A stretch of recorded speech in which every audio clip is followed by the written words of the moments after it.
అమ్మా నాన్నల యొక్క కోపం అమృతం పొంగిన చిలకరింత. అందుకే తల్లిదండ్రుల కోపంతో మాట్లాడినప్పుడు అర్థం చేసుకోలేని కొడుకు కూతురు ఘాతకులు, వాళ్ళ జన్మకి ప్రయోజనం లేదు. తండ్రి కోప్పడితే తన కోసం కోప్పడ్డావు, బిడ్డ వృద్ధిలోకి రావాలని కోప్పడతాడు.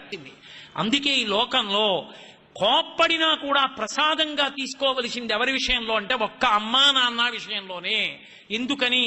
అది దిద్దుబాటు కొరకు తప్ప, వాళ్ళు బాగుపడాలని తప్ప, వాళ్ళు పాడవ్వాలని కాదు. తల్లి కోపాన్ని తండ్రి కోపాన్ని వక్రీకరించి చూపించి మేం పెద్దవాళ్ళమయ్యాం మీరెవరు కోపగించుకోవడానికి అని అడగడం సాహసం.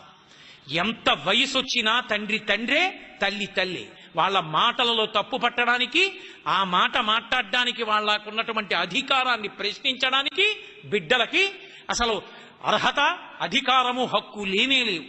అంతటి గొప్ప దైవస్వరూపం అమ్మ.